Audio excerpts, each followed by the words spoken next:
Today on the podcast, we're talking about some news out of OpenAI. They just released a new image generation model, and I hear from Jaeden that it's absolutely insane. So I'm excited to hear about that today. But before we do, I wanted to quick tell you about our School community. If you've not heard of it yet, you need to be a part of it because there's a whole community of like-minded individuals who are interested in AI and actually making money with AI. So we have over 300 members, and we have tons of bonus content there that you can find. Different ways we are personally making money with AI, anything from there's this Amazon influencer program I've been doing for the past about 2 years now, and I made $25,000 with it last year, and I'm trying to scale this year with AI. Jaeden has become an AI consultant for several companies, and we're kind of walking through strategies and how to get into that side hustle. All kinds of different things, streaming, AI music streaming, side hustle, all kinds of stuff. It's really a great place to be. It's only $19 a month. And if you join now, you can lock in that rate because we will be raising it at some point. So be sure to check it out. But Jaeden, tell us about OpenAI's new image generator. Okay, I'm going to tell you the truth, and that is that I have not used ChatGPT for about 2 months now, maybe 3 months. And I've completely replaced it with Grok. I just found the responses were better. Yeah, to be honest, I just found the quality of the text responses better. Now, the image generation was nothing on my radar because DALL-E has been garbage for so long. I think it's been like 2 years since they pushed an update to DALL-E, their image generator. It's just so bad. And Flux is a really good company, and they made an AI generation model, and then Grok embedded Flux. It's kind of like the number one open source model. So, I mean, it wasn't even like Grok had to invent anything. Anyone, including ChatGPT, could have grabbed Flux and put it in. It was way better than DALL-E. So anyways, I just found myself using Grok because it had the Flux, and then it had better, or just, I don't know. I thought the text responses were better. So anyways, I completely let ChatGPT, I should have let the subscription lapse, but I can never cancel anything. And so I've been paying for it. As soon as this came out, I hopped on and checked it out and was absolutely blown away. I am completely back on board with ChatGPT. This is the absolute best image generation product I have ever seen. Wow. That's coming out of AI. Wow. Legitimately, when you imagine what would the best case scenario, okay, and obviously this can get better and more perfect and whatever, but if you could imagine what the best case scenario, an AI image generation model, what are the features, what's it capable of doing, it can do all of it, okay? All of it. So let's jump into some demos. If you're watching over on YouTube, we're going to show some demos. Now, before we get into this, you are currently paying for ChatGPT Premium to access this feature for $200 a month still? No. So I'm only just a $20 a month subscriber at this point. So I just have the base $20 plan. But when they did so this is the tweet they just put out 4 hours ago. They said 4.0 image generation has arrived. It's beginning to roll out today in ChatGPT and Sora to all Plus, Pro, Team, and free users. So free users are going to get this. They then have a picture that they posted that they generated with it. And this is going to give away one of the biggest features that it has, and that is that it can do text on top of images. So the image that they generated, it's like a person holding a boarding pass, and on the boarding pass, it shows the date. It's March 5th, 11 a.m., boarding pass, introducing 4.0 image generation. Now in ChatGPT and Sora, it has all this fine detailed print at the bottom where it's you can tell by now it's very good at text. Look at all this accurate text. This thing is insane now. Yeah, because before everything would look kind of Russian and the characters would be messed up and double letters. Totally. Yeah, that's amazing. Okay, so this is actually super, super good. My question to you, Jamie, is before I show you the demo, I'll just get into the demo, but how would you imagine making an image like this? What would your thought process be? If this was an optimal tool, how would you do this? Yeah, I would say something like POV holding a boarding pass instead of a flight destination, introduce my new products, blah, blah, blah, and then the date and time. And, that I guess that would be the ideal thing. But yeah. And that is exactly what it can do. Thank goodness. Gone are the days of Midjourney where you're just 7mm lens, focal length, light, luminous background drop, I don't know, all these crazy keywords you got to sneak in there in Midjourney to try to get it to do it. You tell it exactly what you want. And the thing that's cool about this model is, of course, Midjourney is good at image generation. There's a bunch of good image generation models, but you still have to speak this code language to it. What happens essentially is you talk to it, it takes the prompt, ChatGPT understands it, and then it will generate whatever it thinks you want based off of that. And so to me, that's cool. So, yep, let me show you exactly what this thing is able to do. The first thing that I tried with it, okay, this was a less good one. One of the first things I tried with it is I said, make an infographic on why Arizona is so hot. And if you can see this, Jamie, that's yeah, sweet. you describe this to the people and what's impressive to you. So it's a, really well-designed infographic. It has nice contrast. It's visually appealing. It shows, like what the desert would look like in kind of a cartoon format. And it has 3 different points of why Arizona is so hot. So it says desert climate. Arizona's desert climate brings intense sunshine and dry air, low elevation. Much of the state is at low elevation, leading to warm temperatures, and then high pressure. High pressure weather patterns are common and cause hot, dry conditions. So not only is it it's giving you your answer to your, question, but it's putting it in a graphic format. So it's kind of a double whammy result, which is amazing. And let's be honest, like the design of this is amazing. So when it comes to side hustles, something that blew me away is like you can imagine Canva could be absolutely cooked with a tool like this. I don't need to go to Canva, try to come up with a cool template, try to design it, find the perfect font, put it make my special thing, maybe go to ChatGPT and ask it, give me 3 reasons why Arizona's hot and try to make this infographic. Literally one shot. It took me 5 seconds. My prompt is so dead simple. I just said, make an infographic on why Arizona's so hot. Like 0 instruction, and it creates a beautiful thing. And this is all because ChatGPT reads my prompt and then it interprets it. It's like, why it's so hot. Okay, if they're talking about Arizona, make sure that the image is, Arizona and cactus themed. If it's talking about heat, make sure you can see like a thermometer. Like it's going to go and create everything I need, which is, it just saves you so much time, like an insane amount of time. Like, that's pretty crazy. That's so crazy. I'm going to, after we get off this call, I'm going to hop on and try it because I'm getting closer and closer to launching my Airbnb. I've been working on it for like 9 months now. It's been terrible, but it's looking really good. It's ready to launch.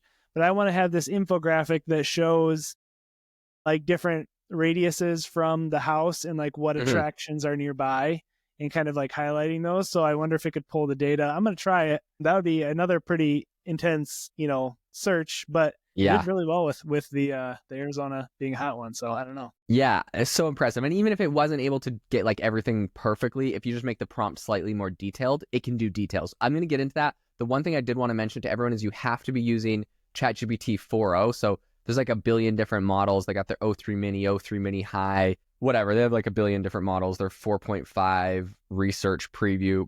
Only one that's going to work with this is the GPT 4.0. I think it's kind of ridiculous how ChatGPT, like, you have to do that. Like, I would just hope the best image model works with every single other model, but apparently it doesn't. So make sure it's 4.0 if you're going to do the images. Okay. I wanted to show you, I'll show you one other demo of something I tried. So it actually crashed when I was doing this search.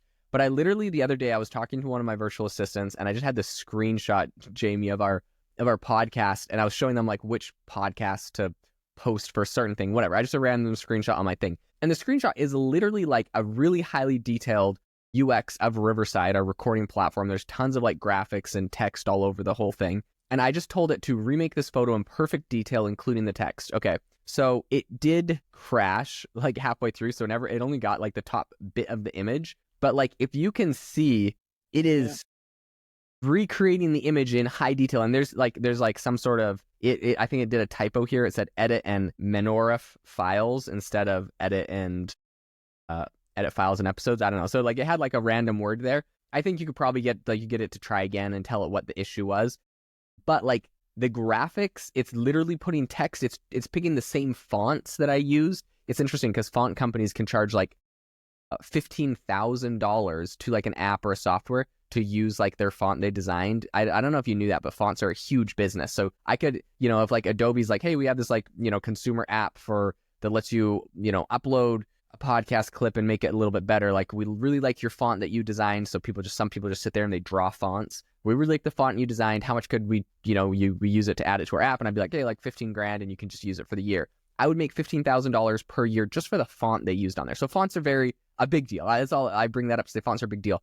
And it's doing this perfectly. It's cloning the image. So I'm really, really impressed with that because, it's like, obviously can do graphics. but it also can do like UI UX really, really well for designing software, which is so cool. Yeah, because that was the one thing, I've criticized before with like a lot of the deep research stuff and coding stuff is that, it can, yes, it can make an app that you ask it to, but the design of it's not been that great up to this point. It's been pretty generic. So, but with this tool, I could see how that could really change things. So that's really cool. Okay, so in your opinion, what would be some of the, well, I guess I'll this is the question I'll leave you with. I'll show you some of the some other features. My question would be like, what are some of the side hustles that people could be thinking about this with? So, I mean, just like that's what we'll get to next. But I just want to show them some of the features. First of all, it's not available. The API is coming soon, but they don't have the API quite out yet.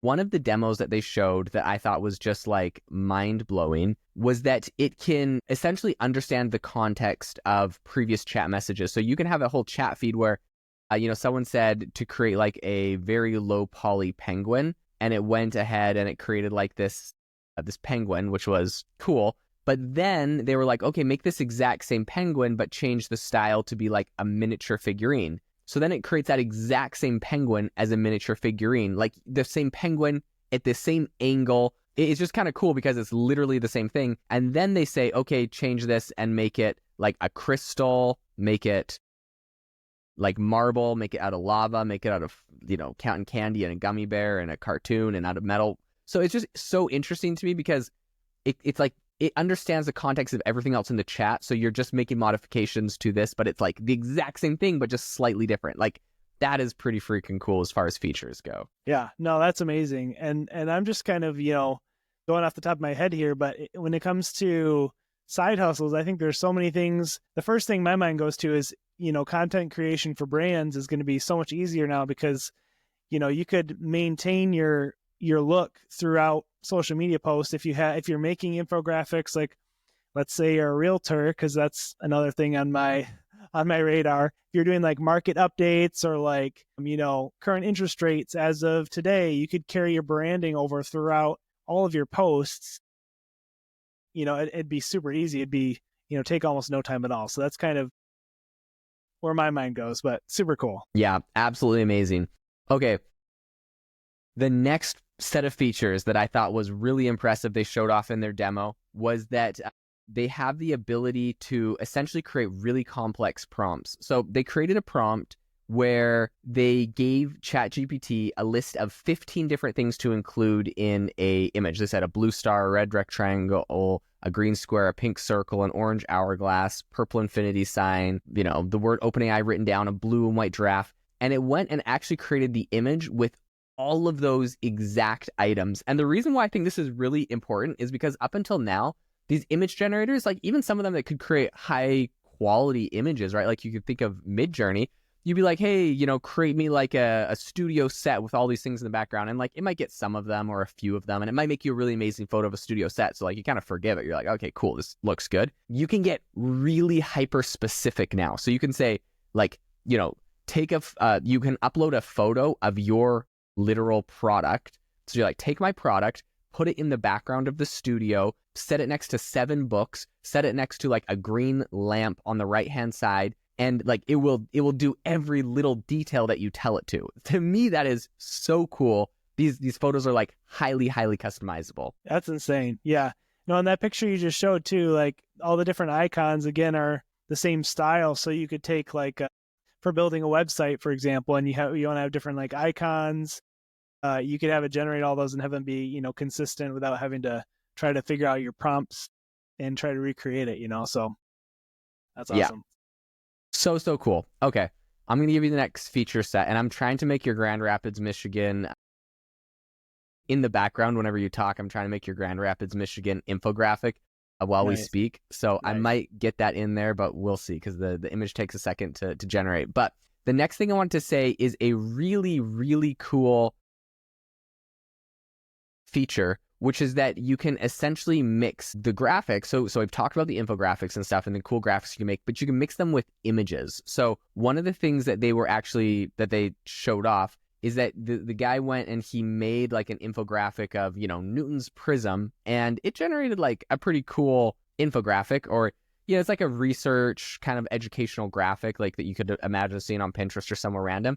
But then he actually said, okay, great. Now take this infographic and put it on the front of a book. And he took that as like an educational book, and now have a person holding this where they're looking at it, and you have like the Arc de Triomphe in France in the background. So you're taking like graphics that you make, they're superimposing them onto items. They're like, this kills Photoshop, man. Like Photoshop, Canva, like everything. It just blows my mind. That's insane. Do they have a close-up of that? Because that's the craziest thing I've ever seen.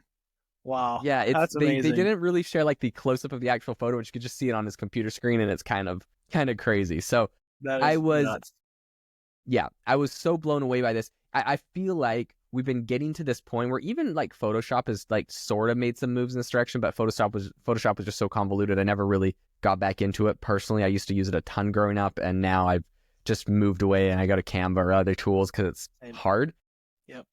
But we've gotten to a place where we're now just going to be chatting. So instead of having to know the tools and techniques and how you can manipulate an image 1,000 different ways with 1,000 different settings, you just tell the AI to do it and it will literally do everything perfect. To me, that is insane. So cool. So cool. Yeah, that's exciting. I'm definitely getting right on, and I'm going to try have some fun tonight playing with that after we get off this call. This is going to be awesome. So. Yeah, it's so cool. Okay, one other feature that I also wanted to mention, though, in relation to this is that they have a bunch of customization you can do to the images in there. So you can tell it to do things, but you can actually get a little bit more specific when you're talking to it. And you can do things like telling it specific aspect ratios, exact colors, and you can use hex codes. Jamie, this is insane. This means that if you have a brand and you have brand colors, you can say, generate me, a nice kitchen. Let's say you're an e-commerce and you're drop shipping spatulas. You're like, generate me a nice kitchen, make the paint on the wall like 427789, like the exact hex code that's like your brand colors. And then you upload a photo of your spatula that's this perfect color blue that you want. And you're like, place this inside of the bowl on the top, have the light shining on it, and have like an influencer like smiling behind it. Like that is so cool. And you can do transparent backgrounds. So hex codes, transparent backgrounds, exact aspect ratios. You tell it whatever you want and it can just do it. The transparent background thing is actually amazing too. That's another huge time saver because, again, going back to the Canva tool, which is 100 times easier than Photoshop. This, now you just say, make it a invisible background, and then you have your PNG and you can drop the image anywhere you want. So very cool. Yeah, I was super stoked about that. The last thing that I wanted to bring up, the last feature that they kind of showcased or announced is sort of something we talked about, but it was how you can upload images that you take. So this girl, she drew like this kind of cartoon of, it's just kind of this like animated cartoon or whatever. It's just like a very basic drawing. And she just took a picture of it, uploaded it, and said, can you make this into a real comic of a dragon? And it went and actually animated and made a real comic of the dragon, which just, I think at face value, that's super cool. So you could basically draw like an outline of a website and say like, hey, design this website and make it look like modern and nice. And it could do that. Then what she did that was really cool though, is she uploaded another photo, and it was like one of the photos from it was like the crystal penguin thing that they had generated earlier. She uploaded that and she was like, hey, swap the dragon out for the crystal penguin. And so it makes the whole graphic, but now there's a crystal penguin in there. That's so cool. That's crazy. If you guys are just listening to this, you need to go pull it up on YouTube or Spotify and actually check out some of these pictures because it's crazy. My mind is blown right now. Yeah. So this is amazing. And the thing that's cool is, I've tested this out and I've gotten good results from it. Now, sometimes it still can it's not perfect. Their servers are absolutely melting it over OpenAI. I recently, while we were talking, tried to get it to do an infographic of Grand Rapids, Michigan, and the text is kind of like sloppy on a bunch of it. So I'll probably try to get it regenerated. But I mean, I'm pretty confident that it is capable of doing it to some level, since the first infographic I generated had perfect text. So I think at this point they're struggling between, I think they might even be showing older models. Like they might even just be giving people DALL-E for some of these because the model is getting overwhelmed. But pretty cool. Not bad. It has a nice style to it. Yeah, and it it has all the the sights to see. It looks like, anyways, downtown. That's really cool. I like the style. Yeah, just the text is the only thing that's really not great. But again, like you said, it did it earlier. He's asking it to fix the text. So we're gonna see if it We'll it see does if it that. actually does it. It might take a minute, but yeah, like you mentioned, Jamie, I mean, at a very worst case scenario, the design of it's all really cool and you could just cover up the text and open it in Canva, but that would sort of defeat the purpose. So I Right. wouldn't give that a pass. I would say it needs to be able to like learn to do it and kind of wing it. But yeah, this tool is very cool. So many different use cases. If you're a blogger, you can generate things. If you are there's just so many different. Yeah, I tried to get it to regenerate it, and it seems like it's struggling with the text now. So it may be crashing. I would say Sam Altman said if you get a bad image, we're rolling it out to more people and it keeps crashing. So try again like a few hours later. So I will give it a pass because it gave me flawless text in the past. But overall, this is very, very exciting. And this is kind of what you get when you report on something 4 hours after it drops. But very exciting. If you enjoyed the episode today, if you learned anything new, and if you're going to try out this new image generator, make sure as a way to say thank you to drop a review on the podcast. We really appreciate it. And if you're interested in growing and scaling your business using AI tools, make sure to join the AI Hustle School community. There's a link in the description. And like Jamie said earlier, this thing is on sale. It is discounted to $19 for now. If you lock in that price, it will never be raised on you. We'd love to have you as a member of the community, and we hope you have a fantastic rest of your day.